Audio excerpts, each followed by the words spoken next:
so this is my demonstration of hanging the IV fluids. So first I'm going to get the IV fluids that is prescribed, and I'm going to make sure that the package is intact. I don't see that it's discolored. The expiration date is October of 2020, so it's within range so I can use it. Then I'm going to perform my first 2 checks before I go into the patient room. So I'm going to make sure that it's the right patient, the right dose, the right route, the right time. And once I do that, then I can go into the patient's room. I knock, introduce myself, ask them to tell me their name and date of birth while I check their ID band. Then I'm going to scan their ID band, verify that with the MAR. And then I'm going to scan this medication to verify it for my 3rd check.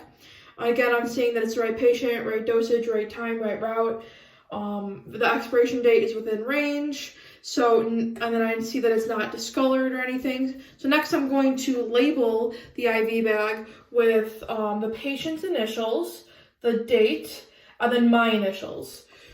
Okay, so then once I do that, I am going to then look at the IV administration tubes. So this package is open, but normally it wouldn't be, but I've used this for practice. So I'm going to be looking to make sure the package is intact, that the tubes aren't discolored, they're good for use, and they are. So I'm going to then open the package and take the tubing out.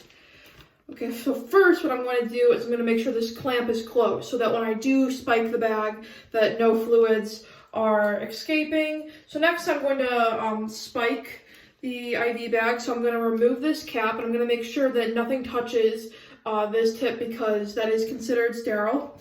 Then I'm going to remove the lid here, and then I'm going to spike the bag. Okay, so I've spiked the bag.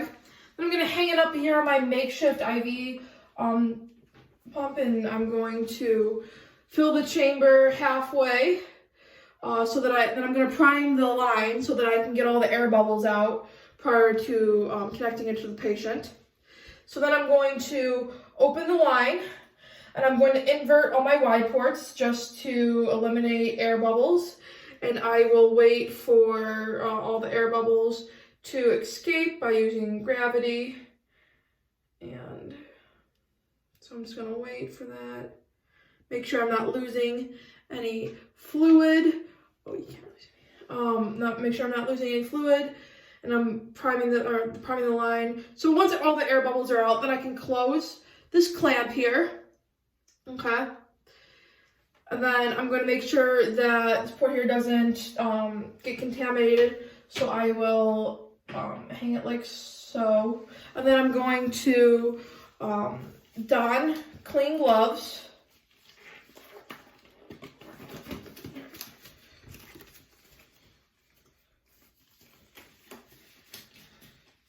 Okay.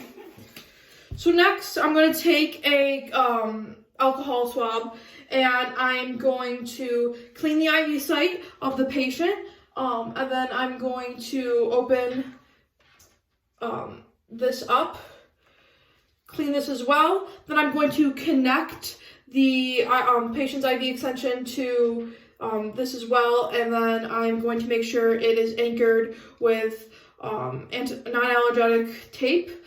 And then I will open the line, set the infusion rate for whatever it happens to be.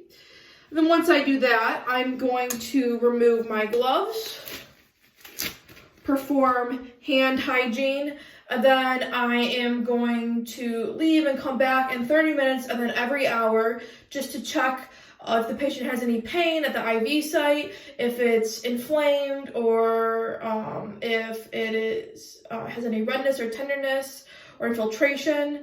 And I'll do that every hour until he no longer needs the IV. Thank you.